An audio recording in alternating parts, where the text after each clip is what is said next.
There's a hunger in the shadows. It feeds on what makes you luminous. And if you've been feeling like something invisible is slowly draining your essence, stealing your spark when you're not looking, you're not imagining it. The ancient mystics knew this truth. We live in a universe of frequencies, where every thought, every emotion, every choice either elevates us toward our divine nature or pulls us into the abyss of unconsciousness. Your light isn't just metaphorical, it's measurable, tangible, real. Tonight, we descend into the archaeology of your own energy field to uncover what's been feeding on your soul and how to become untouchable. She stood before the mirror at 3 a.m., tracing the outline of exhaustion beneath her eyes. Not physical tiredness, something deeper, as if invisible threads were pulling at her essence, unraveling her from within. This is the silent epidemic of our time.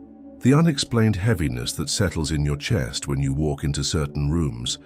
The way conversations with certain people leave you feeling hollowed out, as if they've taken something you didn't consent to give. The strange fatigue that no amount of sleep can cure. Your ancestors knew what we've forgotten. We are not separate beings floating in empty space. We are fields of consciousness, constantly exchanging energy whether we realize it or not. The shamans called it hucha, heavy energy that accumulates like spiritual soot, clouding our connection to the sacred. This isn't weakness. This is the soul recognizing that it's under siege. This isn't about positive thinking or spiritual bypassing. This is about becoming energetically sovereign, learning to guard the temple of your consciousness like the sacred space it truly is. Every awakened being throughout history has had to pass through this initiation, learning to distinguish between their own energy and the psychic debris of the world around them. Not so they could escape humanity, but so they could serve it from wholeness rather than depletion. The path to becoming untouchable isn't about building walls. It's about becoming so aligned with your true frequency that lower vibrations simply cannot find purchase in your energy field. Maria inherited her grandmother's house along with something else, a heaviness that seemed to seep from the walls themselves. Every night, she would dream of strangers weeping in her kitchen. Every morning, she would wake exhausted, as if she'd been consoling invisible mourners all night. The house remembered. Decades of unprocessed grief had crystallized in its very foundation. It wasn't until she learned to cleanse not just the physical space, but the emotional imprints that the house and her dreams finally found peace. David thought love meant absorbing others' suffering. Within months, he could barely leave his bed. His body had become a repository for every trauma he'd tried to heal. An old shaman told him, "The river doesn't become muddy by washing stones. Learn to let pain flow through you, not into you."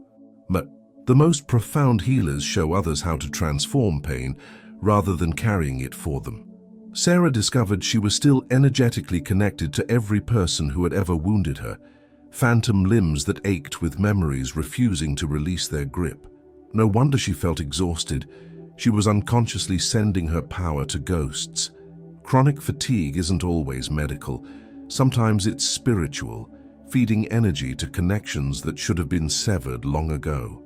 He entered every room like a storm, leaving behind scattered conversations and drained companions. People felt lighter when he left, heavier when he arrived. He fed on attention like others fed on food, unconsciously drawing life force from anyone willing to give it. Those who recognized the pattern learned to guard their energy like precious water in a drought. Some souls have forgotten how to generate their own light, so they steal it from others. Modern neuroscience reveals what spiritual traditions always knew. Our nervous systems constantly co-regulate with the people and environments around us. We unconsciously attune to emotional states through microscopic facial expressions, vocal tones, even pheromones. But this goes deeper than psychology. Quantum physics shows that consciousness operates as a field, what Rupert Sheldrake calls morphic resonance. We're connected to collective patterns of emotion, thought, and memory that extend far beyond our individual awareness. Jung's shadow work isn't just about integrating personal darkness. It's learning to discern between authentic shadow and projected shadows of others. Much of what you experience as your depression, anxiety, or rage might be psychic debris unconsciously absorbed from family systems, workplaces, or cultural fields. The trauma-informed therapy movement recognizes what shamans always knew. Trauma lives not just in personal nervous systems, but in morphic fields of family lineages. Epigenetic research shows traumatic experiences alter gene expression across generations. You might carry unprocessed grief of great-grandparents you never met, unexpressed rage of ancestors who had no voice, survival terror of lineages that endured persecution or displacement. Traditional healing includes ancestral work because you cannot fully heal yourself without transforming the energetic inheritance you carry, that sadness in your bones that predates any trauma you remember, the way certain people leave you depleted while others restore your energy just by being near, the inexplicable anxiety in crowds as if you're receiving signals from dozens of emotional frequencies, walking into rooms and feeling the residue of arguments that happened hours before you arrived. This isn't oversensitivity. This is consciousness recognizing itself in an unguarded state. You've been living with dissolved energetic boundaries, absorbing the psychic atmosphere like a sponge absorbs water. The spiritual path isn't about becoming numb to these subtleties. It's learning to perceive without being overwhelmed, to feel everything without being crushed by everything. Everything vibrates. Einstein showed us that matter is energy at different frequencies. Your thoughts vibrate, your emotions vibrate, your words, breath, heartbeat, all creating ripples in the quantum field that surrounds you. Higher frequencies, love, gratitude, creative flow, peace, attract experiences matching those frequencies. But lower frequencies become parasitic. Fear feeds on fear. Anger seeks more anger. Victim consciousness looks for other victims to validate its story. Toxic people are energetically drawn to empaths and healers. It's not personal, it's vibrational. Your light represents food to their darkness. Yet you cannot be drained without unconscious consent. Every energy leak exists because some part of you remains entangled with lower vibrational patterns. Homes where previous tenants fought, offices where layoffs occurred, cities carrying collective trauma. These spaces remember emotional events like recordings. Every image carries a vibrational signature. The depletion after social media isn't just comparison. It's energetic overwhelm from dozens of different frequencies. Every yes when you mean no creates leakage. Every smile masking anger, laugh hiding sadness, or pretense of being fine when you're not fractures your energy field. Inherited trauma patterns, survival fear becoming anxiety, unexpressed grief becoming depression, their hypervigilance becomes your restlessness.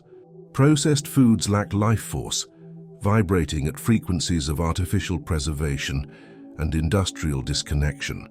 Alcohol and drugs create gaps in energetic fields, holes in the aura, making you susceptible to absorbing lower frequencies. Your mind doesn't just process thoughts, it generates reality. Quantum physics proves the observer affects the observed. Consciousness shapes the physical world through attention. Most people are unconscious generators, broadcasting fear and limitation into the quantum field, then wondering why life feels restricted. The internal dialogue providing constant commentary isn't actually you. The Toltecs call it the parasite. Accumulated thoughts, beliefs, voices absorbed from family, culture, experiences. Learning to distinguish between your authentic voice and this internal parasite is crucial for energetic sovereignty. The parasite feeds on drama, victimhood, limitation. Your authentic voice whispers wisdom, creativity, expansion. Mirror neurons cause us to unconsciously mimic emotional states around us. Anxious people make you anxious. Depressed people trigger your depression, but you can consciously choose people embodying frequencies you want to cultivate. Entrainment suggests proximity to stronger, more coherent frequencies naturally synchronizes your own. We consume information like food, but never learn the energetic consequences. Every news story about tragedy, argument in comments, image of violence leaves imprints in your energy field. Your nervous system can't distinguish real threats from digitally projected ones. Ancient scriptures speak of guarding perception gates. Today, this means fierce protection of what enters through screens. Social media algorithms trigger strong emotions because engagement drives profit. Constant outrage exposure keeps your nervous system chronically activated. You become addicted to stress response, mistaking hypervigilance for awareness. Sound is considered creation's force in spiritual traditions. In the beginning was the word. Every word spoken or thought carries vibrational signatures, shaping reality. Gossip, complaint, criticism create negativity fields. Appreciation, creativity, vision generate atmospheres where miracles become possible. Emotions are energy in motion. When allowed natural flow, they cleanse and inform. When suppressed, denied, projected, they become stagnant, toxic pools. Family systems therapy shows emotions pass through generations like genetic traits. Your grandfather's unexpressed rage might surface as your anger issues. Your mother's unprocessed grief might emerge as your chronic sadness. The goal isn't eliminating difficult emotions, but transforming them. Anger becomes righteous action. Sadness becomes compassion. Fear becomes discernment. This transformation requires consciousness, willingness to feel fully without being overwhelmed. Jung taught that what we resist persists. Emotions judged as negative often carry liberation keys. Rage points where boundaries were violated. Sadness shows what truly matters. Fear highlights growth edges. Before dawn, she began the practice that changed everything. Sitting in silence, she asked, "What am I feeling now? Is this mine, or am I carrying something belonging to someone else?" First skill of energetic sovereignty, distinguishing between authentic emotions and absorbed psychic debris. This requires developing witness consciousness, observing internal landscape without being overwhelmed. Each morning, before engaging the world, sit quietly and scan your energy field. Notice heaviness, lightness. Notice body tension. Ask, when did this begin? What triggered it? Does it belong to me? Imagine light surrounding your body 3 feet in all directions. This is your energy field, sacred space. Visualize this boundary permeable to love, inspiration, authentic connection, but impermeable to fear, manipulation, psychic attack. Breath bridges conscious and unconscious mind. Changing breathing patterns changes consciousness states. Try. Breathe in 4 counts, hold 4 counts, exhale 6 counts. Longer exhales activate parasympathetic nervous system, shifting from fight or flight to rest and digest. Water, fire, earth, air naturally purify energy. Salt baths draw heavy energy through skin. Sunlight recharges cellular mitochondria and energy fields. Walking barefoot on earth neutralizes excess electrical charge. Burning sage or Palo Santo clears stagnant energy from spaces. Tibetan bowls, tuning forks, chanting, humming create vibrational patterns shattering energetic blockages, restoring harmonic flow, not becoming cold or disconnected, but engaging world from choice rather than unconscious absorption. Practice saying, "I feel compassion for your pain but don't need to carry it for you." This distinction between empathy and energetic absorption is crucial for sensitive souls. Before entering challenging environments, visualize violet light filling your energy field. Violet is the highest visible frequency, transmuting lower frequencies into light. Before sleep, imagine golden scissors cutting energetic cords, formed during the day with draining people or situations. Send love to these connections, but reclaim your power. Each morning, before checking phones or engaging others, spend 10 minutes tuning energy like a musician tunes instruments. Breathe consciously. Set daily intention. Ask, what frequency do I choose to embody today?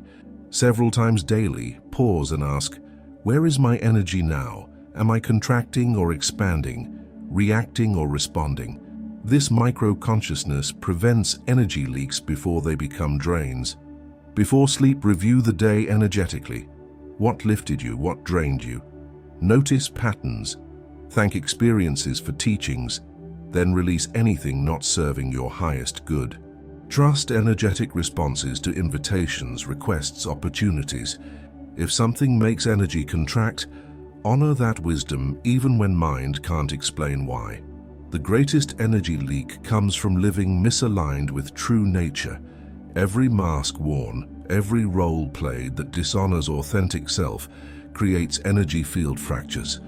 When you suppress true thoughts, feelings, expressions to fit in or avoid conflict, you create internal discord. This discord generates chronic stress, depleting life force, making you susceptible to illness, depression, spiritual emptiness. When thoughts, words, actions align, you become incredibly powerful. No internal friction, no energy lost maintaining false personas. You become what Taoists call wu-wei, effortless action flowing from essential nature. Much of what you think is you is actually conditioning. Roles, beliefs, patterns adopted to survive childhood, navigate relationships, succeed in society. The spiritual path involves gradually releasing false identities to reveal the luminous being you truly are. Living from such clear, coherent frequency that lower vibrations cannot penetrate your field. Not because you've built walls, but because you've become so aligned with love that anything unlike love feels foreign and is naturally released. When worth comes from source connection rather than others' opinions, you become unmanipulable. Praise doesn't inflate, criticism doesn't deflate. You remain centered in your own truth. Advanced practitioners transform any challenging emotion into spiritual fuel. Betrayal becomes wisdom. Heartbreak becomes compassion. Fear becomes discernment. Nothing diminishes you, because everything becomes compost for growth. As you master your energy field, you naturally stabilize others' energy fields simply through presence. This is true healing, not fixing or rescuing, but embodying such coherence that others remember their own wholeness. Beyond techniques, beyond practices, there is simple presence. When you are fully here, fully now, without resistance to what is, you embody the highest frequency possible in human form. Presence is power. Presence is peace. Presence is the soul's natural state when not caught in mind stories or emotional dramas. Throughout your day, return to simple awareness of being here now. Feel feet on ground. Notice breath. Allow yourself full presence to whatever arises without trying to change it. This simple practice, returning to presence, is more powerful than any technique for maintaining high vibration. Because presence isn't a state you create, it's the natural condition you return to when you stop interfering with yourself. There was a moment in her journey when she realized healing herself wasn't enough. Her clarity, peace, inner light, it was meant to be shared, not as teacher or guru, but as living example of what's possible when a human being remembers who they truly are. This is the final initiation, moving from personal healing to collective transformation. When you become truly sovereign in your energy field, you naturally affect the morphic field around you. Your presence becomes catalyst for others' awakening. The highest vibrational state isn't just feeling good, it's becoming a force for good. Your coherence helps others remember their coherence. Your peace invites others into peace. Your authenticity gives others permission to be authentic. As more people maintain high vibrational states, we shift humanity's collective consciousness.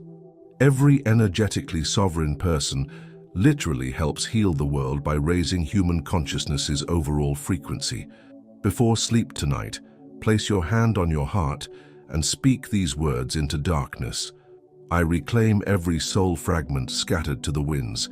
I call back every piece of power given away unconsciously.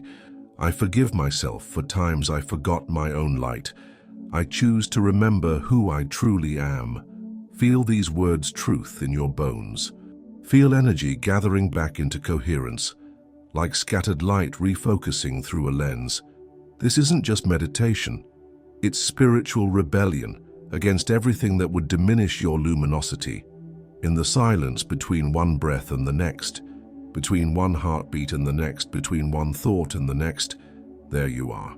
Luminous, sovereign, untouchable, not because you are separate from the world, but because you have remembered that you are the light that illuminates it.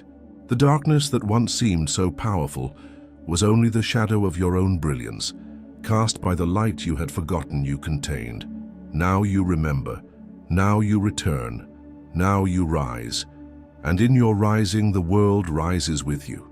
Every soul that remembers its own light makes it easier for other souls to remember theirs.